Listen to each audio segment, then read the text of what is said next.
Exercise question number 12, ठीक है, numerical 12 है। तो हम इसको सॉल्व करेंगे। Somehow an ant is stuck to the rim of a bicycle wheel of a diameter 1 metre while the bicycle is on a central stand. The wheel is set into rotation at it attains the frequency of 2 revolution per second in 10 seconds with uniform and angular acceleration. Calculate number of revolutions completed by the ant in this 10 seconds, time taken by it for first complete revolution and the last complete revolution. तो सवाल ऐसा है, एक rim cycle है, bicycle है, जिसको double stand पे लगाया है। तो पुरानी वाली बाइसिकल्स पता है आपको, जो डबल स्टैंड, ऐसा डबल स्टैंड पे लगा देते थे तो पीछे वाला टायर हवा में रहता था। तो वैसी साइकिल है जिसका डायमीटर कितना दिया है, 1 मीटर। तो हम यहाँ पे फटाफट गिवन डेटा लिखेंगे, जो भी गिवन है वो फटाफट लिख देंगे। तो बाइसिकल का जो डायमीटर है वो कितना है, 1 मीटर।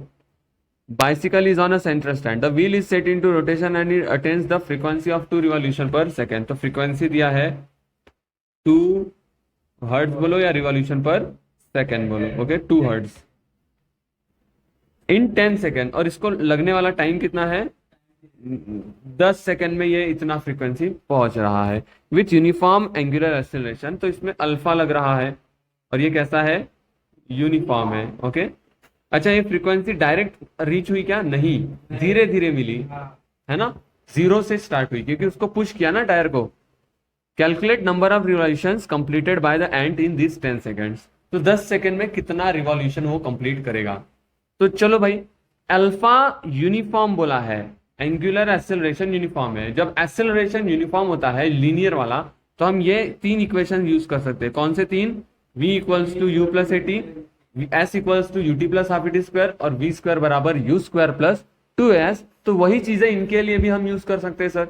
अच्छा सर, बहुत बढ़िया। तो हमको क्या फाइंड करना है, सबसे पहले तो नंबर ऑफ रिवॉल्यूशन। तो हम पहला देखो कैसे करेंगे। हमको नंबर ऑफ रिवॉल्यूशंस के लिए क्या चाहिए, कितने रिवॉल्यूशंस कंप्लीट किया, मतलब कितना एंगल डिस्क्राइब किया। अगर एंगल निकल गया तो हमारा काम हो जाएगा। और यहाँ पे एंगल जो होता है उसको हम बोलते हैं displacement, angular displacement, theta. Theta का फॉर्मूला क्या होता है, अगर थीटा का हम फॉर्मूला लगाए तो हमारे पास वी स्क्वायर या फिर omega square equals to omega not square plus 2 alpha theta, ये होता है। क्या हमारे पास अल्फा की वैल्यू है, नहीं है, लेकिन हमारे पास ये पता है कि omega equals to omega naught plus alpha t होता है। ये कहां से आया formula, v equals to u plus a t, okay, वहीं से आया। तो omega equals to omega naught plus alpha t, okay. तो देखो भाई, तो ये हो जाएगा omega equals to, okay, omega की वैल्यू क्या होगी, अगर फ्रीक्वेंसी के टर्म्स में लिखे तो 2 पाई एफ होगा। और हमारे पास ओमेगा नॉट कितना होगा, 0, इनिशियली स्टार्ट हुआ। तो हम क्या लिख सकते हैं, 2 pi f equals to 0 plus alpha की वैल्यू कितनी है नहीं पता, लेकिन टाइम कितना है 10। तो हमको अल्फा मिल जाएगा क्या, यस, अल्फा आ जाएगा 2 पाई एफ की वैल्यू कितनी है इंटू 2 और डिवाइड बाय 10, ये अल्फा मिल जाएगा हमको। समझ में आया ना कैसे मिला। तो 4 पाई बाय 10 यानी कि अल्फा कितना आ जाएगा, 4 पाई बाय 10 मीन्स कितना, 2 पाई बाय पाई रेडियन पर सेकेंड, यह आ गया अल्फा। क्या अब ये यूज करके मैं निकाल सकता हूं, अब तो निकाल सकते हैं हम। क्या निकालना है हमको, थीटा ना। देयरफॉर ओमेगा स्क्वायर, यानी कि लिख देता हूं मैं, omega square equals to omega not square plus 2 alpha theta. Values को रख दो। ओमेगा स्क्वायर कितना हो जाएगा, 2 pi f square equals to 0 square plus 2 times 2 pi by pi theta. मिल गया ये, समझ में आया क्या, सही है सर। तो ये हो जाएगा 4 पाई स्क्वायर और F square, 4 pi square F square और डिवाइड बाय, ये यहां पे आके डिवाइड करेगा, मतलब 2 2 जा 4 pi by equals to, this implies, देखो यहाँ पे 4 4 कट गया, एक पाई भी कट गया, और ये denominator of denominator goes to 5 pi, f की वैल्यू कितनी है equals to theta. This implies theta की वैल्यू क्या आएगी 2 का स्क्वायर 4, 4 फाइजा, एंगल कितना डिस्क्राइब किया, एक पाई में कितना रिवॉल्यूशन होता है, 2 पाई में कितना एंगल रिवॉल्यूशन होता है, 2 पाई एंगल में कितना रिवॉल्यूशन कंप्लीट होता है। 2 पाई एंगल अगर मैंने डिस्क्राइब किया, यहां से स्टार्ट किया और 2 पाई किया तो कितना चक्कर हुआ, एक चक्कर। तो 20 पाई मतलब कितने चक्कर, 2 पाई में एक चक्कर 10 चक्कर। कितना इजी है, गधड़ों जैसा दिमाग लगाते हो, हाँ इजी क्वेश्चंस का आंसर गलत देते हो। देयरफॉर नंबर ऑफ रिवॉल्यूशंस कितने होंगे, जितना एंगल बनाया डिवाइड बाय 2 पाई, कितना आएगा 10। नंबर ऑफ रिवॉल्यूशंस कितने होंगे, आगे चलते हैं। पहले का आंसर आ गया क्या, क्या आसान है, कहां पे 2 पाई एफ लिया, ये अरे ओमेगा की वैल्यू क्या होती है 2 पाई एन ना, एन बोलो या एफ बोलो, omega in terms of frequency. भूल गए आप सब कुछ, फॉर्मूला तो दिया है देख लेना सर्कुलर मोशन में स्टार्टिंग में। ओके चलो ठीक है सर, आगे चलते हैं सर, सेकंड पार्ट में चलते हैं।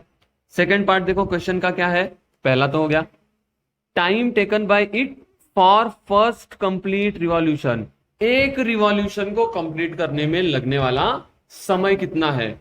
चलो सर ठीक है, सेकंड का आंसर देखो, एक रिवॉल्यूशन के लिए कितना समय लग रहा है वो निकालना है। तो एक रिवॉल्यूशन मतलब कितना एंगल, तो थीटा गिवन है 2 pi, initial angular speed 0, initial angular speed क्या होगी 0 होगी, अल्फा कितना होगा 2 पाई बाय 5, निकाल लिया है रेडियन पर सेकेंड स्क्वायर। क्या इनकी मदद से हम नहीं निकाल सकते सर कितना समय लगेगा, यस सर निकाल सकते हैं। कैसे, हम theta equals to omega naught t plus half alpha, very good, यही लगेगा, इसके अलावा और कुछ है ही नहीं। तो सर ये तो 0 हो गया है ना, ये तो 0 हो गया, और थीटा की वैल्यू 2 पाई, तो प्लस हाफ अल्फा की value 2 pi by 5 t square, ये दो कट गया, ये हो जाएगा 2 पाई डिवाइड बाय, ये हो गया टी का पाई कट गया, ये ऊपर चले जाएगा तो कितना आएगा, this implies t square equals to 10, this implies t equals to, तो कितना चक्कर काटने पड़ेंगे, कितने सेकेंड में हो जाएगा, √10 सेकेंड में हमारा एक चक्कर क्या हो जाएगा, कंप्लीट हो जाएगा। नेक्स्ट लास्ट वाला देखो, time taken by it for first revolution, ये फर्स्ट पार्ट हो गया, and the last complete revolution, last revolution को कंप्लीट करने में कितना समय लगा वो निकालना है। क्या निकाल सकते हो सर, लास्ट रिवॉल्यूशन को लगने वाला टाइम देखो, अब लास्ट रिवॉल्यूशन निकालना है तो उससे अच्छा मैं क्या निकालता हूं, 9 रिवॉल्यूशन को लगने वाला टाइम निकाल लेता हूं, और फिर 10 रिवॉल्यूशन को लगने वाला टाइम निकाल लेता हूं, मतलब 10 के 10, और फिर 10 में से 9 को, तो 9th रिवॉल्यूशन से 10th पे पहुंचने वाला समय मिल जाएगा। समझ में आया, मतलब लास्ट रिवॉल्यूशन का समय मिल जाएगा, ये सेंस लगाया। तो हमने ये जो निकाला इसको हम T1 बोलते हैं क्योंकि ये फर्स्ट रिवॉल्यूशन था ना। तो अब थर्ड वाला हम देखो कैसे करेंगे, जो सेकंड का ही सेकंड पार्ट है, तो इसमें क्या क्या करेंगे, हम पहले T9 निकाल लेंगे। T9 कैसे मिलेगा, वही चीज, theta equals to omega naught t plus half alpha t square. ये हम कौन सा निकाल रहे हैं पहले, टाइम फॉर, अच्छा T9 लिख दूं तो भी समझ में आ जाएगा क्या,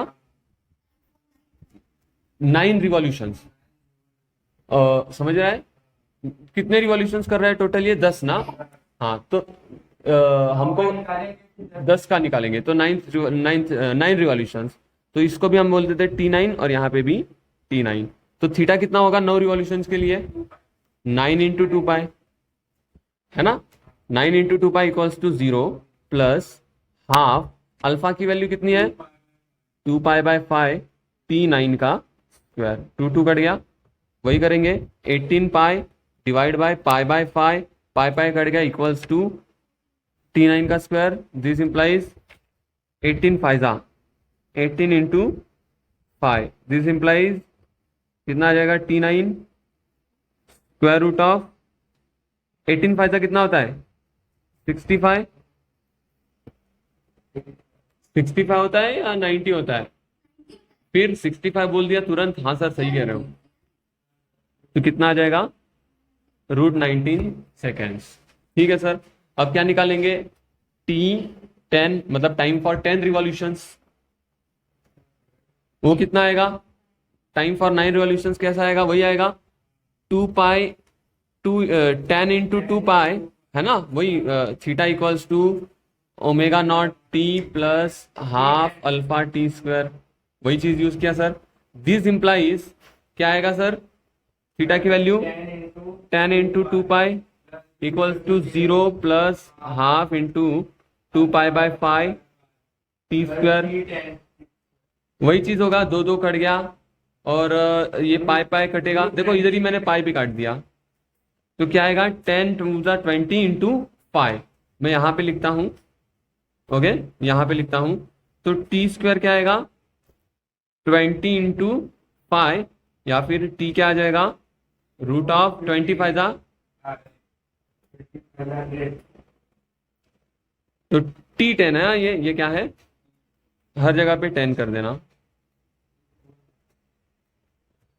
तो ये कितना आ जाएगा 10 seconds. Therefore time for last revolution ये कैसे आएगा? T10 माइनस T10 कितना है 10 सेकेंड माइनस √90। अब √90 कितना आएगा सर? अगर अब आप इसको ध्यान से देखो तो ये हो गया 3√10, कितना हो गया 3√10। समझ में आ रही है बात? और यहाँ पे √10 की वैल्यू आप लॉग टेबल से निकाल सकते हो। हाँ, √10 की वैल्यू आप लॉग टेबल से क्या कर सकते हो, निकाल सकते हो। और उसकी वैल्यू जब निकालो तो देखो आप कुछ इस तरीके से log 10 की वैल्यू निकालोगे तो कितनी आएगी 3.162, तो हम यहाँ पे रख देते हैं सर, तो ये हो जाएगा 10 माइनस 3 इंटू 3.162, इसको मल्टीप्लाई करो और इसका आंसर निकालो, यही आएगा ना 10 माइनस 9.486। अब इसको सब्ट्रैक्ट कर लो तो क्या आएगा आंसर 0.514 सेकेंड। इतना समय लगेगा लास्ट रिवॉल्यूशन को कंप्लीट होने में, 0.514। समझ में आ रहा है? समझ में आया पूरा सवाल कैसे किया हमने? चलिए 13th question, coefficient of static friction between a coin and a gramophone disc is 0.5। Gramophone disc पता है ना आपको, ऐसी डिस्क होती है जिसपे हम ऐसा छोटा सा एक सुई जैसा लगा देते हैं जिससे एक साउंड लगा होता है, तो उससे गाना बजता है, ठीक है, ऐसा कुछ। ओके, तो ये ग्रामोफोन डिस्क है जिसका रेडियस दिया है 8 centimetre. Initially the centre of coin is 5 centimetre away from the centre of disc. At what minimum frequency will it start sleeping from there? By what factor will the answer change if coin is almost at the rim?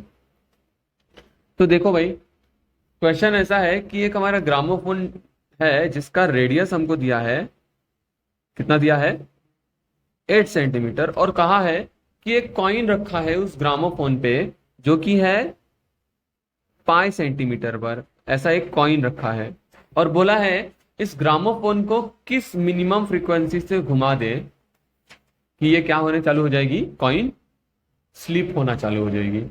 समझ में आया सवाल? और तो और इनके बीच में friction होगा, ये कॉइन और ग्रामोफोन का, तो फ्रिक्शन का कोएफिशिएंट दिया है ये, ठीक है। समझ में आया क्वेश्चन क्या है? तो गिवन डेटा लिखते हैं सबसे पहले। तो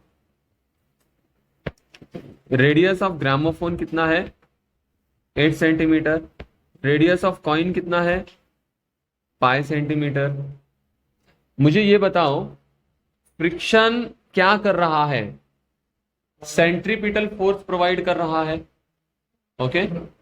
और ये कॉइन कब स्लिप होना चालू हो जाएगी,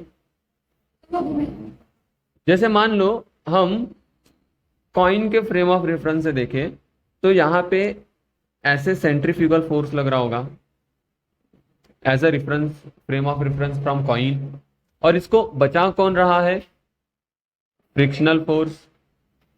कौन बचा रहा है, अगर ये सेंट्रीपिटल फोर्स, सेंट्रीफ्यूगल फोर्स इस फ्रिक्शनल फोर्स को एक्सीड कर दे तो कॉइन स्लिप होना चालू हो जाएगी। तो अगर इक्वल रहे तो हम कह सकते हैं, देखो कैसे निकालेंगे हम इसको, तो हम अगर लॉजिक लगाए तो हम कह सकते हैं सर जो हमारा मिनिमम फ्रिक्शन होगा वो कैसे मिलेगा, तो उसके लिए हम कहेंगे सेंट्रीफ्यूगल फोर्स और फ्रिक्शनल फोर्स दोनों भी क्या हो जाएंगे, इक्वल हो जाएंगे।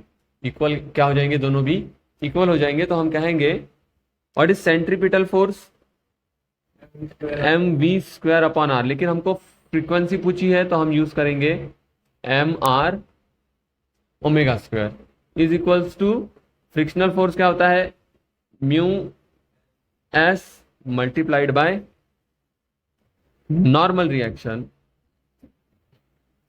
सही कहा कि नहीं, ये होगा। लेकिन कॉइन के ऊपर नॉर्मल रिएक्शन कैसे मिलेगा, ऊपर की तरफ लग रहा होगा नॉर्मल रिएक्शन और नीचे क्या लग रहा होगा, तो नॉर्मल रिएक्शन की वैल्यू क्या होगी, तो हम कहेंगे m r omega square into mu s m g, ऐसा होगा कुछ, जहां पे एम क्या होगा, mass of coin, mass of, जो कि कट जाएगा दोनों साइड से, और ये आर क्या होगा, रेडियस ऑफ कॉइन। तो हमको मिलेगा आर ओमेगा स्क्वायर या फिर omega square equals to mu s g by, और ओमेगा क्या होता है, हम स्क्वायर रूट ले लें इसका, तो ओमेगा हो जाएगा square root of mu s g by, और ओमेगा क्या होता है 2 pi f which is square root of mu s g by r. तो एफ क्या आ जाएगा 1/2 pi square root of mu s की वैल्यू कितनी है 0.5। ओके, जी के बारे में कुछ कहा है, हाँ देखो जी बोला है यूज करने को पाई स्क्वायर, है ना, ठीक है सर। तो हम ये लिखेंगे यहाँ पे म्यू एस की वैल्यू कितनी है 0.5 into pi square upon radius कितना है 8 सेंटीमीटर है ना, तो मीटर में कन्वर्ट कर दिया, 8 इंटू 10⁻²। समझ में आया, सेंटीमीटर से मीटर, ठीक है सर। 1/2 पाई, पाई स्क्वायर आ जाएगा बाहर और अंदर आएगा π/80। मैंने क्या किया समझ में आ रहा है, इंटू 10⁻²। पॉइंट को हटाने के लिए ऊपर नीचे मल्टीप्लाई कर दिया, आपको सिंप्लीफाई करके बता रहा हूं मैं। पाई पाई कट गया, 1/2 रूट ऑफ 5/80 कितना आएगा 1/, बताओ 5 1 जा 5, कितना बचेगा 3 और ये, तो 5 6 जा, और ऊपर कितना बचा 5 कट गया तो 100 बचा सिर्फ, है ना, ऐसा बचा ना कुछ। 10⁻² मीन्स 100, और इसका आप स्क्वायर रूट ले लो तो 1/2, और 100 का स्क्वायर रूट 10, 16 का स्क्वायर रूट क्या आएगा 5/4। फ्रीक्वेंसी कितनी आएगी, यूनिट क्या होता है, तो कितनी होनी चाहिए मिनिमम फ्रीक्वेंसी, ये होनी चाहिए हमारी मिनिमम फ्रीक्वेंसी। इसका मतलब f कितना आएगा 1.25 hertz, yes, revolution per second. और देखो सेकंड क्या बोला है, by what factor will the answer change if the coin is almost at the rim.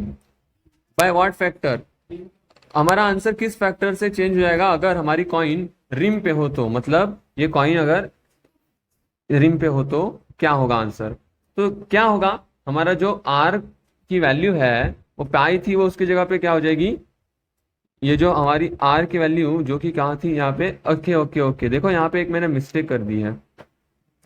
देखो यहाँ पे, देखो मैं आपको बताता हूँ मिस्टेक क्या है। यहाँ पे जो मैंने आर यूज किया है वो किसका यूज कर लिया है, रेडियस ऑफ ग्रामोफोन, हमको किसका यूज करना है, रेडियस ऑफ कॉइन ना, तो ये आर की वैल्यू क्या आ जाएगी, पाई इंटू 10⁻²। अब सही हो जाएगा ये। ओके, तो कितना हो जाएगा देखो भाई, एक पाई कट जाएगा और ये आएगा 0.5 पाई इंटू 10⁻²। मतलब ये आएगा, ये पाई भी कैंसिल नहीं होगा, ये बाहर भी नहीं आएगा, ऐसा ही कुछ रहेगा 1/2 पाई, और ये भी रहेगा 1/2 पाई इंटू, इसको देखो क्या होगा, 10⁻² बाहर आ जाएगा 10, और अंदर आएगा, अगर आप ध्यान से देखो तो 0.5 इज 1/2, तो ये हो जाएगा पाई/2, और इसका आंसर जो आएगा वो कुछ ऐसा आएगा, पाई/पाई रूट पाई/2। तो ये क्या बचेगा देखो, इसका फाइनल आंसर पाई/√2 पाई, ये आएगी हमारी फ्रीक्वेंसी, पाई/√2 पाई, ये आएगी। आपको ये समझाना क्या किया मैंने, देखो ये रूट पाई था और ये पाई था, समझ में आ रहा है ये, मान लो मैंने ऊपर नीचे रूट पाई से मल्टीप्लाई किया, आपको मैं समझाने के लिए लिख रहा हूं, तो ये पाई हो जाएगा, और नीचे क्या आएगा, क्या बचा, सिर्फ वही तो बचा, देखो नीचे 1/√2 पाई, और √2 के साथ लिख दिया तो ऐसा बचा, और ये आएगी हमारी फ्रीक्वेंसी, बुक में कुछ और दिया है वो नहीं आएगी, ठीक है, ये इनकरेक्ट आंसर है हमारा, ऐसा आंसर आएगा। अब सेकंड केस में बोला है कि अगर मैं रेडियस को रिम पे रख दूं, मतलब हमारे कॉइन को रिम पे रख दूं, तो वही चीज होगी यहाँ पे, जस्ट वो फ्रीक्वेंसी चेंज होगी, तो उस टाइम पे हो जाएगी 2 pi f dash equals to mu s g by r eight, बस इस बार आर की वैल्यू क्या यूज करेंगे हम, 8 सेंटीमीटर, इस बार क्या यूज करेंगे, क्योंकि अब हमने कहां पे रखा है उसको, रिम पे रखा है, तो इसका तो हमने कैलकुलेशन किया ही था, है ना, इसका कैलकुलेशन हमने जब किया था तो एफ डैश की वैल्यू क्या आएगी, यही तो निकाला था ना हमने, तो यही आएगा इसका आंसर। अब हमको बोला है what factor will it change, मतलब फ्रीक्वेंसी कौन से फैक्टर से चेंज होगी, मतलब एज कंपेयर टू दिस, इसमें कितना चेंज आया वो पूछा है, तो इसके लिए हमको क्या करना पड़ेगा, इन दोनों का रेशो लेना पड़ेगा। तो अगर मैं रेशो ले लूं तो एफ डैश अपॉन एफ, ये क्या आ जाएगा, 5/4 अपॉन 5/√2 पाई, 5 कट गया, और क्या आएगा ये √2 पाई/4, तो f dash equals to √2, final answer में क्या लिख सकता हूं देखो, √2 पाई/2√2, तो f dash is equals to √2 पाई/2√2, इतने से इतना चेंज आएगा, ठीक है, इतने फैक्टर का चेंज आएगा। नेक्स्ट क्वेश्चन है, पार्ट ऑफ रेसिंग ट्रैक, रुको इसको मैं थोड़ा छोटा कर देता हूं size, yes, part of racing track is to be designed for a curvature of 72 metre, we are not recommending the vehicles to drive faster than 216 km/h. With what angle should the road be tilted? By what height will its outer edge be with respect to the inner edge if track is 10 meter wide? तो banking of road से question आया है, और उसमें बोला है कि vehicles को इस स्पीड से ज्यादा फास्ट नहीं जाना है। ओके, मतलब ये हमको क्या दिया है, यस, ये हमको दिया है वी मैक्स। चलो फटाफट गिवन डेटा को लिखते हैं। वी मैक्स दिया है, हम सभी को पता है 216 kmph, kmph मीन्स किलोमीटर, इसको मीटर पर सेकेंड में कैसे करते हैं कन्वर्ट सर, 5/18 से मल्टीप्लाई करके, तो ये किस में कन्वर्ट हो जाएगा, it is recommended to convert it in metre per second. ये इसको डिवाइड करो, कितना आएगा देखो, 9 2 जा 18, 9 2 जा 18, कितना बचा 3 बचा 6 आया, 9 4 जा 36, तो 224, मतलब आएगा 12 इंटू 5 मीटर पर सेकेंड, यानी कि 60 मीटर पर, ये हो जाएगी हमारी वीमैक्स। पहले हमने वीमैक्स निकाल लिया, आगे चलते हैं। और क्या दिया है हमको, रेडियस ऑफ कर्वेचर दिया है, हाँ, तो आर की वैल्यू कितनी दी है we are not recommending, okay ठीक है। अब बोला है with what angle should the road be tilted, मतलब क्या पूछा है, थीटा, क्या पूछा है, थीटा। तो अब यहाँ पे देखो एक और चीज, अगर हम ध्यान से देखें यहाँ पे कहीं पे भी म्यू की चर्चा नहीं करी है। किसकी चर्चा? तो आपको सिंपल सा सेंस लगाना पड़ेगा कि ये जो Vmax है ये हम नहीं यूज करेंगे, हम V ऑप्टिमम यूज करेंगे, क्योंकि उसी में हम V को निग्लेक्ट करते हैं, म्यू को निग्लेक्ट करते थे।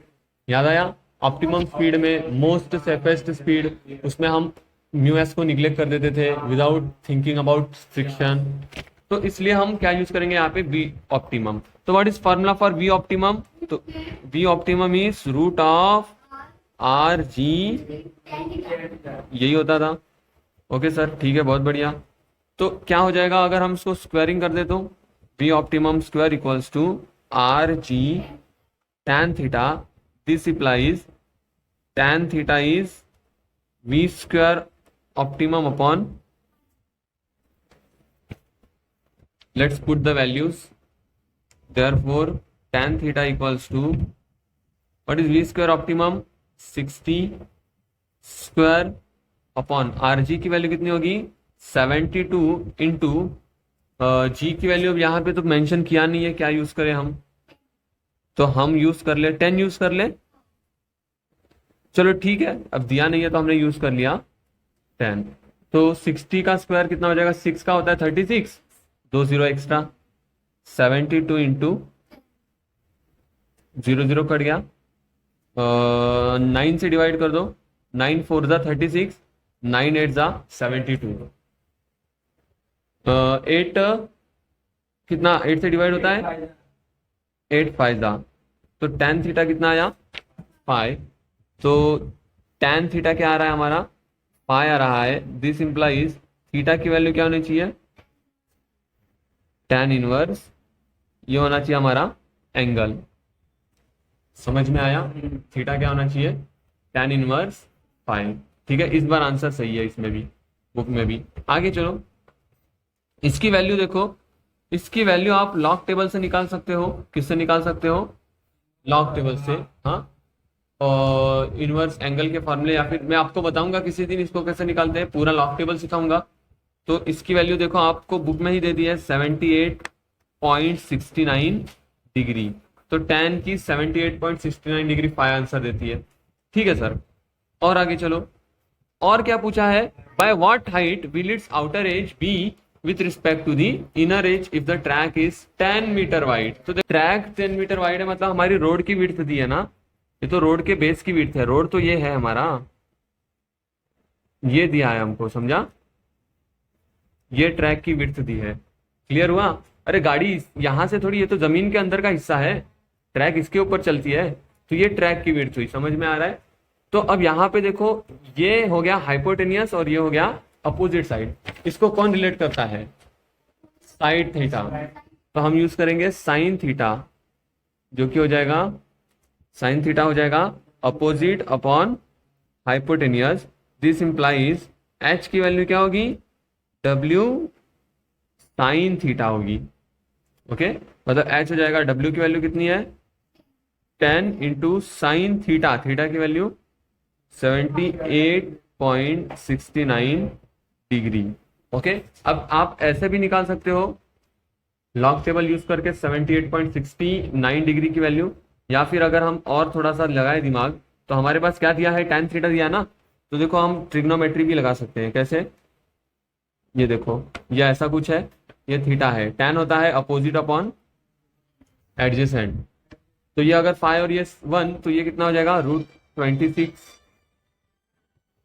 √26 हो जाएगा ये। और साइन थीटा क्या होगा फिर, 5 अपॉन, ऐसे कर सकते हो कॉमन सेंस लगा के, और आप साइन थीटा की वैल्यू क्या लिख सकते हो, 10 इंटू 5/√। समझ में आया क्या किया हमने? तो 5 10 जा 50 अपॉन √26। अब अगेन लॉग टेबल से √26 की वैल्यू निकालो, तो लॉग ले लोगे, log x is half log 26, log 26 की वैल्यू बताओगे, बताओ log 26 की वैल्यू क्या होती है, और ये सब निकाल लेना आप लोग। तो x की वैल्यू क्या आएगी 5.099। तो ये हो जाएगा 10 इंटू 5/5.099। तो इसका डिवीजन करेंगे हम 50/5.099, या फिर अप्रोक्सीमेटली देखो तो इसका आंसर क्या आना चाहिए 10 मीटर। अप्रोक्सीमेटली इसका आंसर क्या आना चाहिए, कैसे सर, देख सकते हो आप 5.099 है, ठीक है। तो अगर आप इसको लॉग टेबल से अगर सॉल्व करोगे तो आपके आंसर जो है वो इससे मैच कर जाएगी। 9.8 इज नथिंग बट 10 ना, तो हमने अप्रोक्सीमेटली निकाल दिया। अगर आपको अच्छे से निकालना है तो लॉग टेबल लगा देना। एच कितना आ जाएगा 10 मीटर। समझ में आया, क्लियर है ये।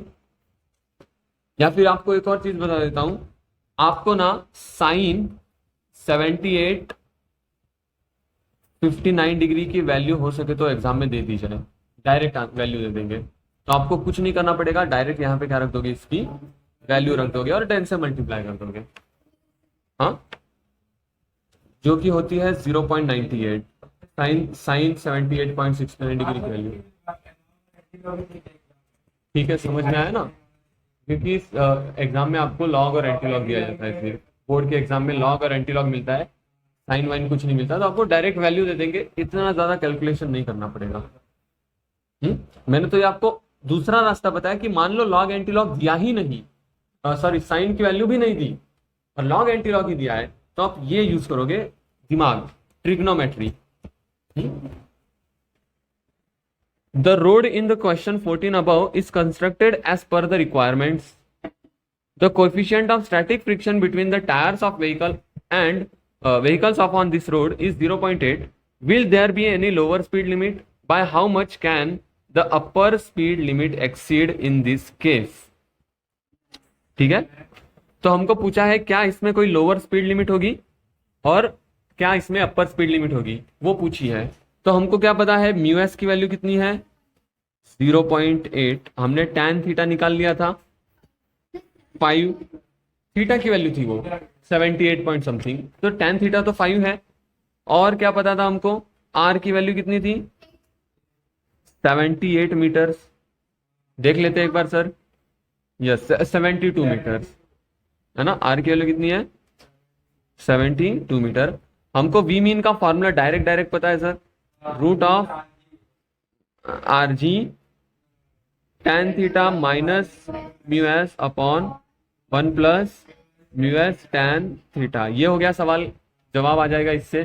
तो रूट ऑफ, अच्छा जी की वैल्यू यहाँ पे बोली है, क्या यूज करना है, नहीं तो वापस 10 कर लेते हैं। तो 70 इंटू tan थीटा की value 5 minus 0.8 upon 1 plus 0.8 into values को खाली रख दिया है। क्या किया है सर, खाली वैल्यूज को रख दिया है। चलो निकाल लो, 72 इंटू 10 720 ब्रैकेट में क्या आएगा 5 माइनस 0.8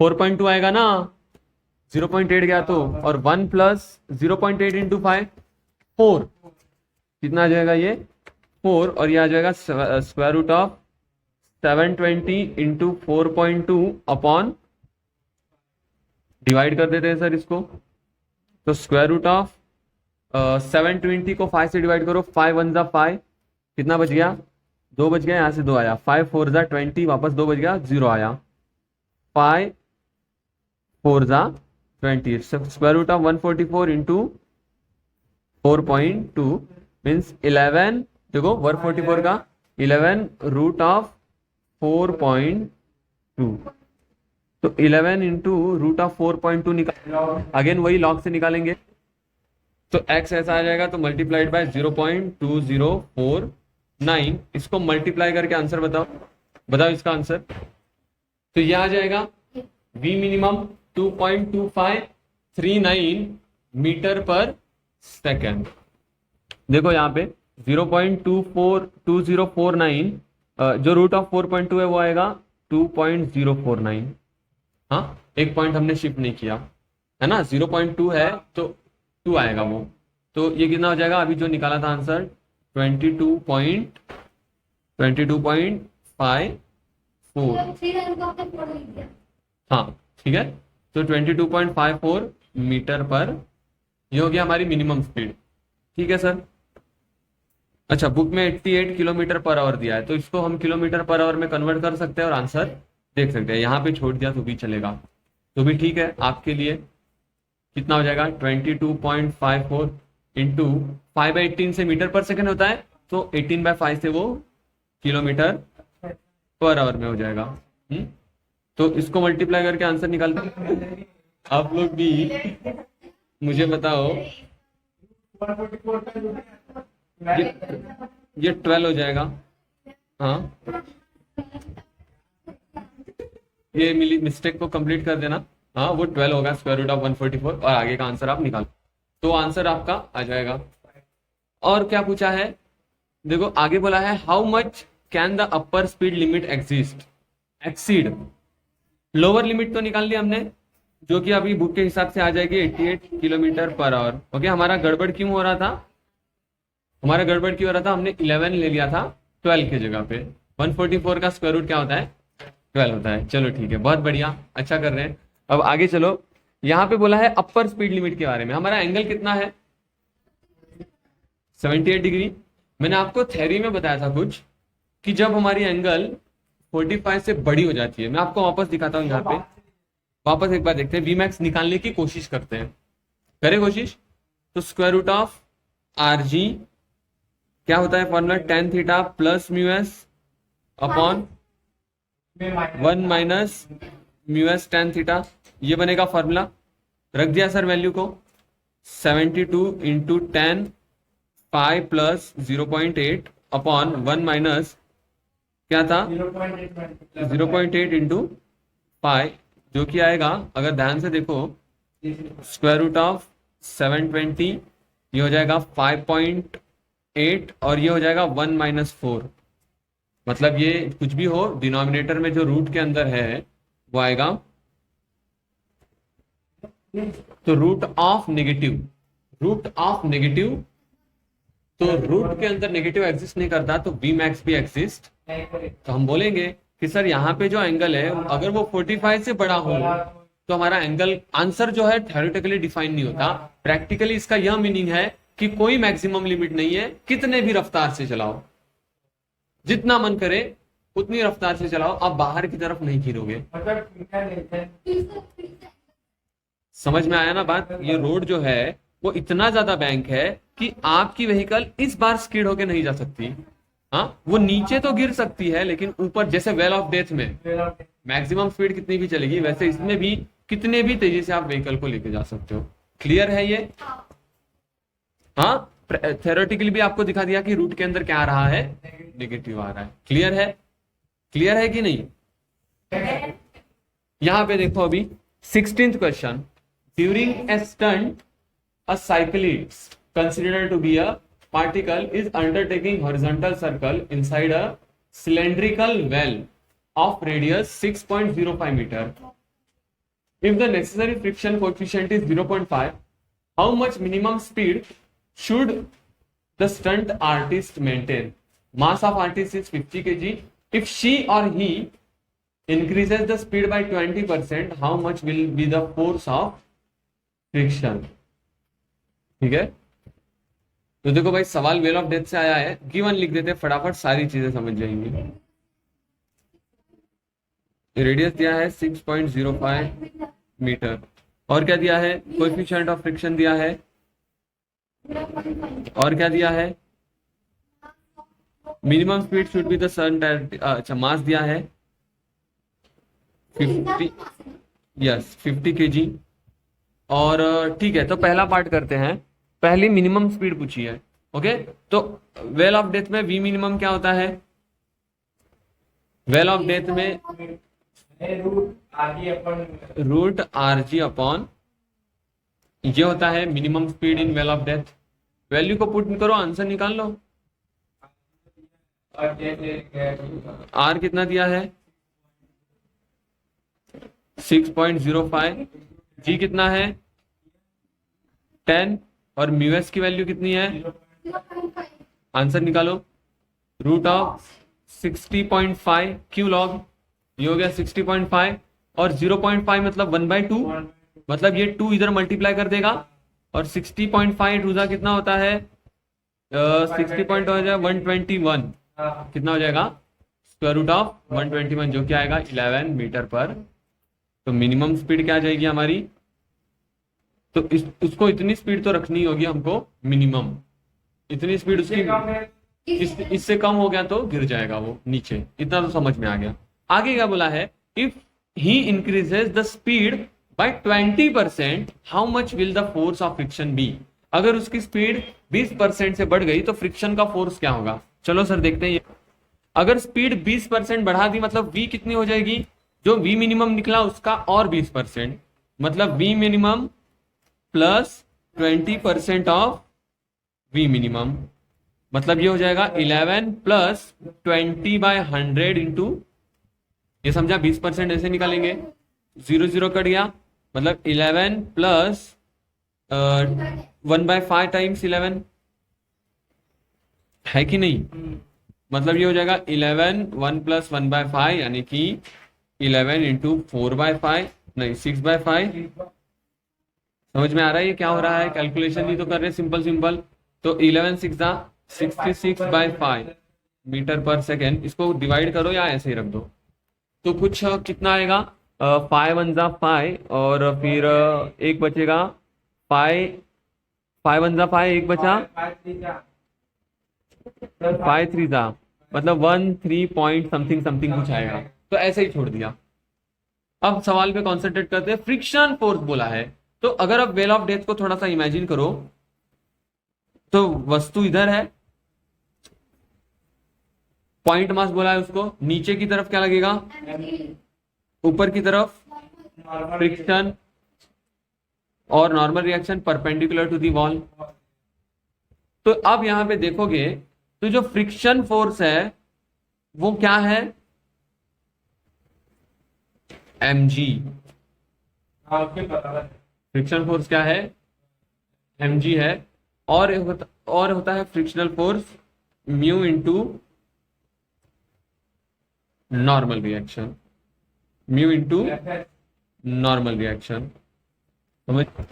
तो यहां पे हम अगर ये लगाए तो क्या आ जाएगा, फ्रिक्शनल फोर्स 50 इंटू 10, जो कि आ जाएगा 500 न्यूटन।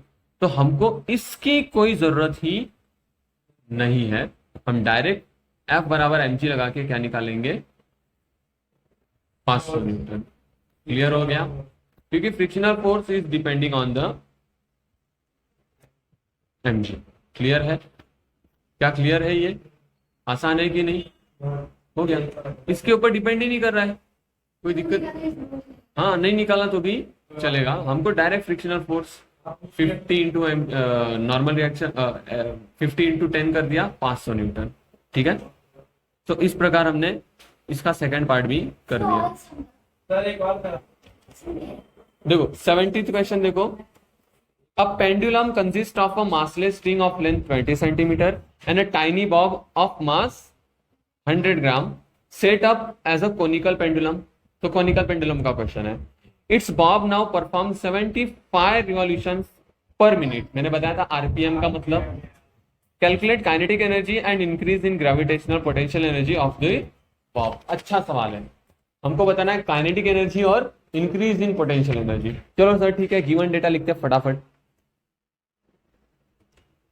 गिवन डेटा क्या है, गिवन डेटा है स्ट्रिंग की लेंथ दी है 20 सेंटीमीटर। देखो इनको मीटर में कन्वर्ट करना होता है, आप अभी कर दो या बाद में करो, ठीक है।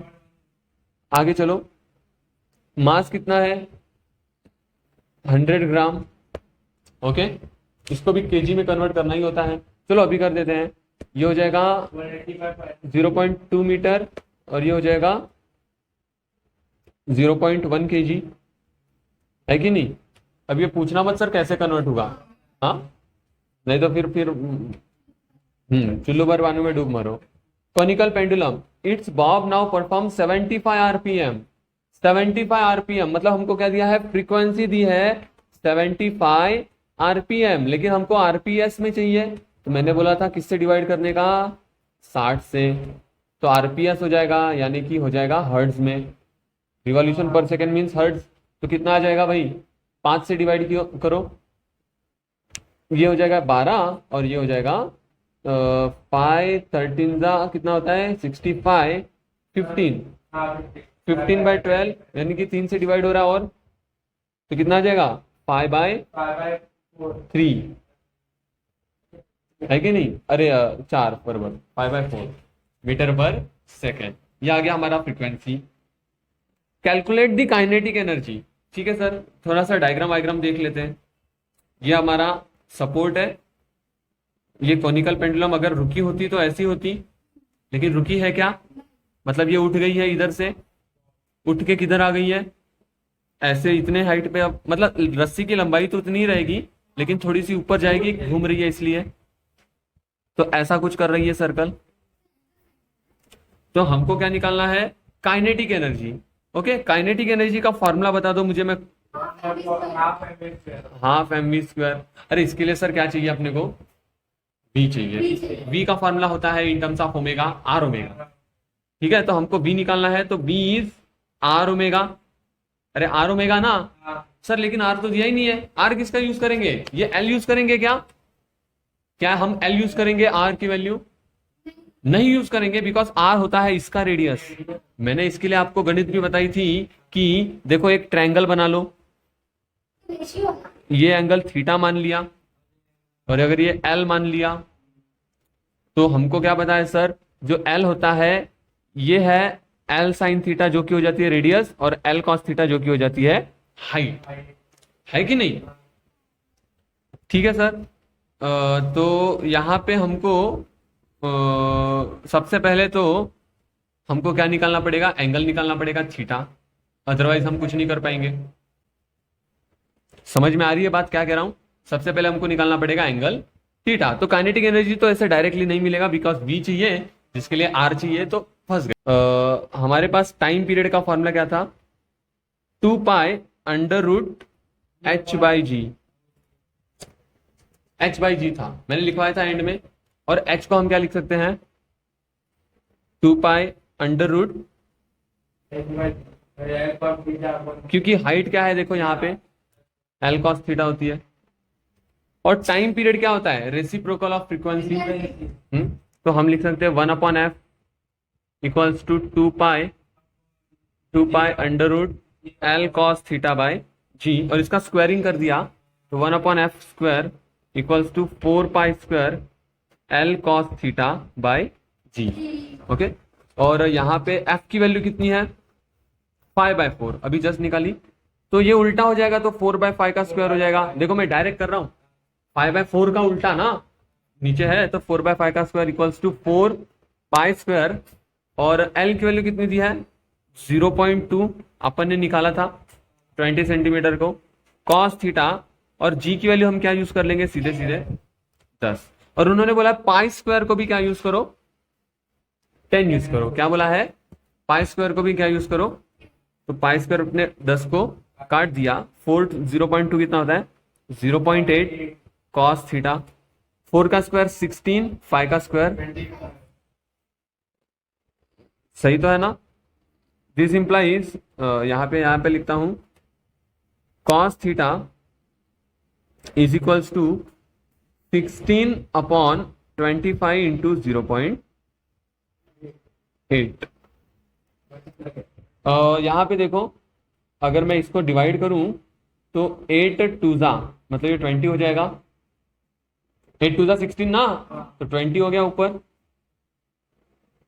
और ये हो जाएगा 20/25 मीन्स कितना हो जाएगा cos थीटा 4/5 है ना, 4 5 4 20, 5 5 25, ये जो कि कितना आएगा 0. यस, cos थीटा कितना आएगा 0.8। ये समझा कहां से आया, टाइम पीरियड का फॉर्मूला यूज करके।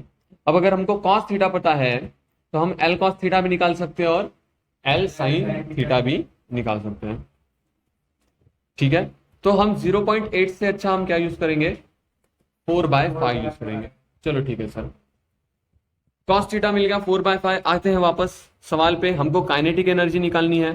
काइनेटिक एनर्जी मैंने बोला था हाफ एम वी स्क्वायर, या फिर हाफ एम, वी की वैल्यू होती है आर ओमेगा होल स्क्वायर, या फिर ये हो जाएगा half m r square omega square, और यहाँ पे आ जाएगा half m omega square.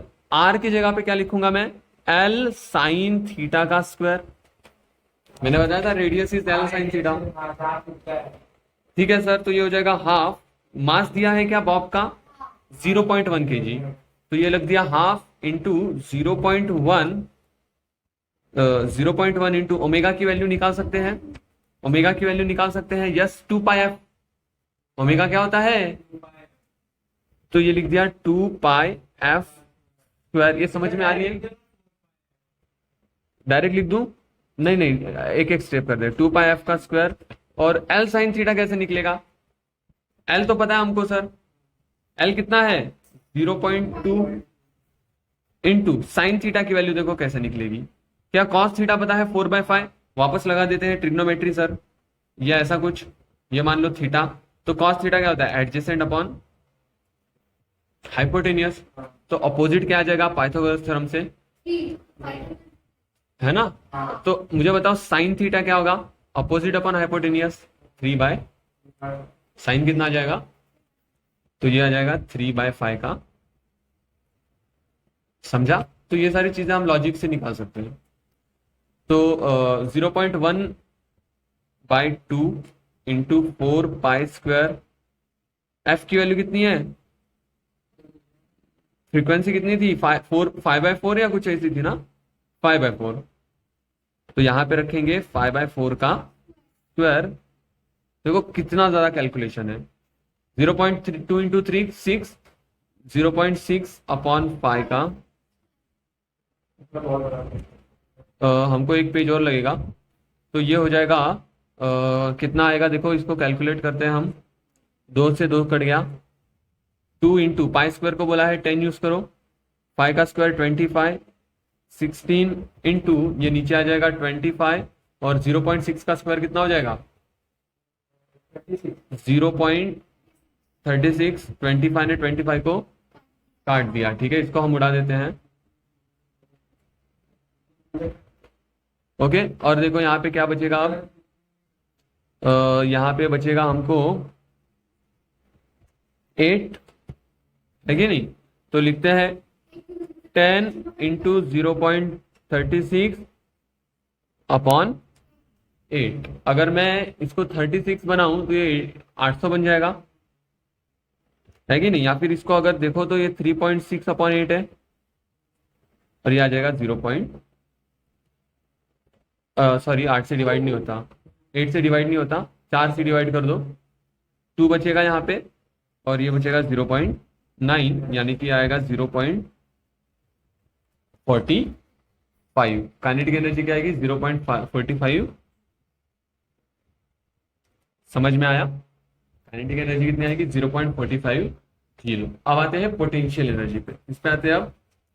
Sir potential energy कैसे, उन्होंने बोला इंक्रीज इन पोटेंशियल एनर्जी निकालो, क्या बोला है इंक्रीज इन पोटेंशियल, देखो increase in gravitational potential energy, how the gravitational potential energy increases when you increase your height, जब आप हाइट बढ़ाते हो तभी तो पोटेंशियल एनर्जी इंक्रीज होती है। तो देखो सर, अगर आप इस डायग्राम को देखो, या फिर नीचे मैं नया डायग्राम बना के सिखाता हूँ, समझाता हूँ। जब पेंडुलम रेस्ट पे होती तो ऐसे इतनी हाइट होती उसकी, ये हाइट होती, लेकिन जैसे ही वो मोशन में गई उसकी हाइट कितनी हो गई, थोड़ी सी ऊपर चली गई ना, रस्सी तो उतनी ही थी लेकिन टेढ़े होने के कारण हाइट थोड़ी सी बढ़ गई। अब हाइट कितनी बड़ी है, इतनी बड़ी है, ये होगी ना हाइट, इंक्रीज इन हाइट यही होगी। ये कैसे मिलेगा, initial height minus final height. अगर आप ध्यान से देखो, final height is nothing but height of conical pendulum, इतनी तो होती है कोनिकल पेंडुलम की हाइट। मतलब जो इंक्रीज इन हाइट h है, या फिर हम डेल्टा h बोले, तो वो होगा L minus L sine theta. क्या ये समझ में आया, L साइन थीटा नहीं, L कॉस थीटा। ये समझाऊं, देख भाई, देखो देखो यहां पे देखो, टोटल हाइट कितनी होगी अगर रेस्ट पे होती तो, लेकिन जैसे ही घूमने लगी तो ये ऐसे चलेगी, मतलब ये उसकी हाइट हो गई, और ये हाइट कितनी होती है, तो हमको तो इतनी सी हाइट चाहिए, तो इतनी हाइट होगी टोटल में से एल कॉस थीटा को, तो वही तो किया मैंने। तो L L minus L cos theta, मतलब ये आ जाएगा L times 1 minus cos theta, यानी कि एल टाइम्स 1 माइनस 0.8, यानी कि एल इंटू 0.2। ये होगी हमारी इंक्रीज इन हाइट, जो कि एल कितना था 0.2, और ये भी 0.2, मतलब 0.04 मीटर। ये होगी हमारी इंक्रीज इन हाइट 0.04 मीटर, ये इंक्रीज इन हाइट होगी। अब इंक्रीज इन पोटेंशियल एनर्जी कैसे आएगी, डेल्टा पी, इंक्रीज का मतलब डेल्टा होता है, चेंज का मतलब भी डेल्टा होता है, वो हो जाएगा एम जी डेल्टा एच, मतलब एम की वैल्यू 0.1, जी की वैल्यू 10, डेल्टा एच की वैल्यू 0.04। 10 इंटू 0.1 1, 1 इंटू 0.04, यानी कि 0.04 जूल, जो कि हमारी इंक्रीज इन पोटेंशियल एनर्जी। तो इंक्रीज इन काइनेटिक एनर्जी भी मिल गई और पोटेंशियल एनर्जी भी मिल गई। ठीक है, क्लियर है, सही है। 0.04 और 0.45 यूनिट लिखा है ना मैंने, जूल। इसमें कुछ भी डाउट है क्या, लिखो इसको।